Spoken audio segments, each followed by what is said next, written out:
Assalamualaikum, salam keluarga Malaysia. Bersama aku, Artinisi Samdin di Makbar Air Bajau, Jumaat 14 Oktober 2022. Untuk kali bok-bok ni, Sabah jadi tuan rumah sampangan Hari Penglihatan Sedunia Peringkat Kebangsaan tahun tu.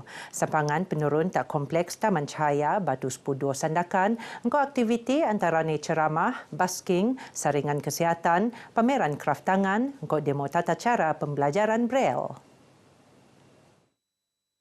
Menteri Pembangunan Masyarakat Kok Kesejahteraan Rakyat Datuk IR Syahilmi Yahya marak pemaraan kok kesadaran selan kok penjagaan motor perlu benaran tak masyarakat bagi ngendidik kok kesadaran ngenjogo kesihatan motor ngelag kok nuas penyakit motor. Nut perlu benuanan pengendaan, ionu kebajikan golongan masalah pengendaan terposok nunjogo hak-hak segaa. Teks ucapan beliau pernah teka oleh Pembantu Menteri Pembangunan Masyarakat Kesejahteraan Rakyat Datuk Julita Majungki. Program ini sangat penting untuk kita semua supaya kita mengingat bahawa ada golongan yang kita perlu beri perhatian khas, perlu perhatian khusus, dan tahniah kepada Taman Cahaya di Sandakan ini kerana pusat ini menyediakan program-program tertentu untuk membantu golongan ini. Sampangan Hari Penglihatan Sedunia Peringkat Kebangsaan Neenut meruun sampangan Hari OKU ko Hari Tongkat Putih Peringkat Laat Dembang itu ko Semaung. Bajet 2023 nendak lengkap bani perintah, matongan setiap lapisan masyarakat nyak ketembanan sebundak cabaran teknologi ko inovasi bertiru. Ia kementedone mengkituan usaha perintah ngendak rakyat secara keskimone narusan kemahiran diom ekonomi digital tak sedi penangunan mampan tak arah mentingkat taraf lum masyarakat. Bajet 2023 direka secara holistik. Memastikan tiada rakyat yang ketinggalan, no one left behind, dalam perjalanan ke arah masa depan yang inklusif dan mampan, disokong oleh teknologi dan inovasi. Dengan jumlah pelaburan sebanyak ringgit Malaysia 372.3 bilion menandakan peningkatan yang ketara daripada tahun sebelumnya.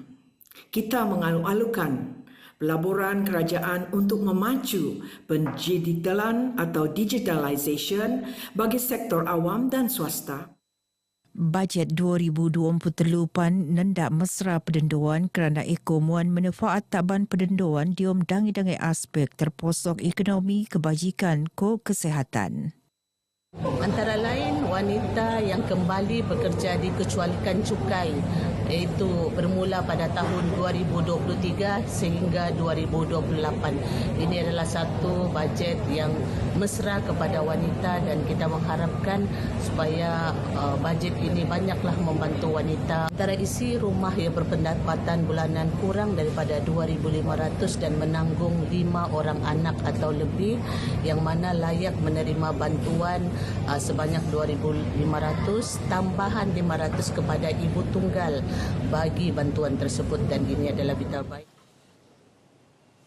Peruntukan bajet 2023 sekod dikau .6 bilion ringgit kolek malap balik ekonomi negara khususnya tak perkekuri industri bagi sektor pelancongan anu teruak kesan senebab lek pandemik COVID-19. Lengkae pengen gos malap de bahagian oyo perkekuri diom sektor pelancongan narusan inisiatif tambahan alinang tarikan pelancong posok talatu.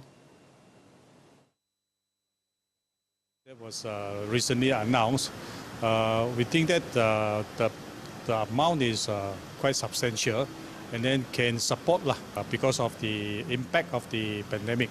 Because kalau itu to how to drive the economy to a greater height, I think the most important is still we have to attract international tourists to come to Malaysia, especially Sabah lah.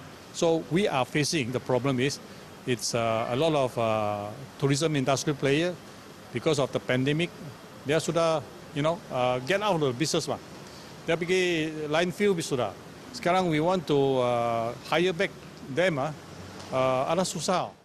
Beliau marak bergeta Kota Kinabalu. Nu Datuk Seri Winston pemuanan dakan ko diskaun bocor ko rebate raitan tunai kolek namban lebih ko perkhidmatan pemeliangan carta terposok Timur Tengah ko Asia Timur mengko pelimpasan baau pemeliangan selajur ko tungan antarabangsa. Beliau berharap Perintah Selajur muan pengendaan insentif bok-bok ban pendendoan ndakan ko mutung cukai bagi matongan segar selajur kolek muan tabangan tak peluaan diom negara kasar KDNK negara.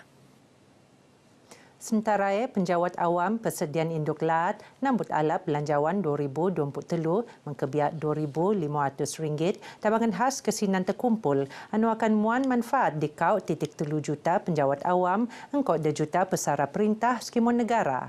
Ia mengkebiak penjawat awam grade 56 tak dia anu akan nerima RM700 kau 2 juta pesara perintah akan nerima RM350. Kami sebagai penjawat awam sangat berterima kasih atas usaha kerajaan. Ini sebenarnya bermanfaat untuk meningkatkan ekonomi dan meringankan beban penjawat awam lebih-lebih lagi dalam kami menjalani keadaan ekonomi yang mencabar. Sejujurnya perasaan saya sangat berterima kasih dan terharu dengan insentif yang telah diumumkan oleh pihak kerajaan. Semoga insentif yang diberikan ini dapat meringankan kos sara hidup yang kita tahu meningkat dan insya-Allah semoga bantuan ini dapat diteruskan untuk tahun-tahun mendatang. Rasa bersyukurlah sebab dihargai oleh kerajaan dan harapan tu supaya kita dapat berkhidmat dengan lebih baik lagi dan supaya mungkin ada lagi insentif yang lebih baik akan diberikan oleh kerajaan pada masa akan datang. Perasaan saya rasa sangat gembira juga lah sebab dengan ada kenaikan gaji ini dia sedikit sebanyak membantu kos sara hidup yang sekarang dan harapan saya berharap akan ada lagi beberapa lagi insentif yang akan diberikan kepada penjawat awam lah di masa depan. Diom bajete muan penaikan gaji tambahan khas 2023 seekor RM100 ngempon tak buan Januari 2023 tak skemun penjawat awam grades budekau ngabut 56 mengko implikasi kesinan dekau 5 juta. Perian Pendembangian COVID-19 Siam.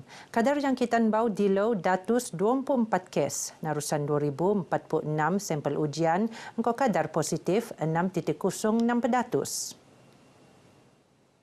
Narusan Pemaraan Menteri Kerajaan Tempatan Ko Perumahan Datuk Seri Panglima Masili Manjun, Siam daerah yang mencatat ian jangkitan bau start 24 jam limpas, sementara telu daerah ngerekod kes bau 2 angka. Skemon datus 24 kes bau ianu dium kategori dekau ko kategori 2. Dangai-dangai inovasi rai kok sedang penurun bagi matongan pengurusan sisa klinikal hospital kok klinik kesihatan tak Sabah sentiasa selamat menawan piawaian alinang pengen daya ngelak runai pengamaan alam persediaan. Lingkai akan senelajuran ian lagi mengkebiak penambah alapan proses kerja peralatan kok latihan tak arah mentingkat kecekapan pekerja. Saya tengok beberapa tahun kebelakangan ni ada banyak kreativiti dan inovasi yang dihasilkan oleh kaki tangan Sedafia untuk menghasilkan sesuatu yang very practical, boleh digunakan sehari-harian. Dengan adanya usaha sebegini, kita akan dapat mencipta ataupun menghasilkan prototipe yang akan nanti kita buat kajian dengan lebih terperinci dan kita telah pun menyenarai pendekkan sebanyak 10 inisiatif yang telah pun kita kemukakan ke Kementerian Kesihatan. Sega marak bagi Bejo Maidan Anugerah Program Sedafia Teknologi Innovation and Creativity STIC tak Kota Kinabalu. Maidan penerun bertujuan ngerguan kejayaan pekerja mengkau pemuanan sijil kok hadiah tak ban pemanang anu kolek ngasilan inovasi bau diam pengurusan sisa klinikal kok kepimpinan cemerlang. Bagi kategori kepimpinan Penekemanang Lek Muhammad Nur Siddiq Chin Abdullah, Roslina Wati Ibrahim ko Agus Irwan Hasanuddin. Sementara bagi kategori Bobo Penekemanang Lek Dinamik Keningau, Ponex Likas ko Labuan Legend. Bank Negara Malaysia BNM engkau kerjasama Muzium Lat Sabah Betiru sedang merun pameran literasi kesinan tak Muzium Lat Sabah. Ia narusan jelajah literasi kesinan Skimon Malaysia bagi merun budaya pengurusan kesinan pengen hemah khususnya Ban Pemuran.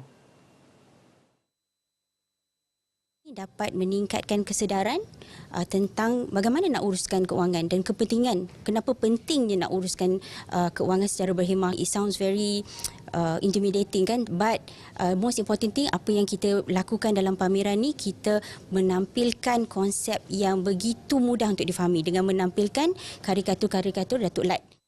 Norin Mara, Not Peneruun Yono Boksin Saku, ngerua usaha BNM, dia mensedia asas bagi program pendidikan kesinan Taban Pelajar Malaysia tebus tahun sepusiam siam pusiam. Pameran ni benagi tak enam bahagian iaitu pengkeluaran pameran, rancang kesinan, tips kok fakta alam, pengurusan kesinan kesadaran pengguna kok kawasan aktiviti tak Kampung Lat. Pameran ngempuan 10 Oktober tu kok akan habis torong April tahun bundak. Dembuat dokumentari tajuk Saudin di Orangutan Whisperer akan penurun ke Galeri Azman Hashim Universiti Malaysia Sabah UMS pada 20 Oktober tu. Dokumentari nejangkan rasmi oleh Ketua Menteri Datuk Seri Panglima Haji Jinor. Nut Kesabana, penduduk asal Murut Saudin Labutau berasal dari kampung Ambual Keningau Ngogotak New York bersama Martin Ko Osa Johnson untuk mengkeluar hubungan antara manusia ko geluman. Salah undangan Empu Saudin Norman James mau watak bobo diom dokumentari. Pasaran Amerika merupakan salah satu pasaran yang amat penting juga kepada turisme Malaysia. Setiap tahun sebelum pre-pandemic, kedatangan jumlah pelancong Amerika ke Malaysia adalah more than 20,000 per year. Tapi walaupun jumlah mereka tidak banyak, tapi dari segi currency itu adalah penting. Ya, impak dia tinggi kepada ekonomi negara juga. Ini merupakan salah satu juga another platform, another product yang mengenalkan negeri Sabah yang memang sudah terkenal dengan orang hutannya, di mana Kinabatangan memang well known dari golongan international tentang orang hutan. Banggalah, of course we all very proud of him. Kami berharap dengan paparan dokumentari ini akan memotivasikan orang-orang Borneo, belia kita untuk terus berjuang dan tempuhi, and you don't know apa future akan bawa untuk kita, and kena berani. So all of us are so proud. Dia masa sama pameran pelayanan murid bobo tak New York sepusiam 36 akan peneruun ngempon 20 ngabut 30 Oktober tu tak UMS. Begini kabar ai bajau ke Mopto. Aku Artinisi Samdin. Assalamualaikum. Salam keluarga Malaysia.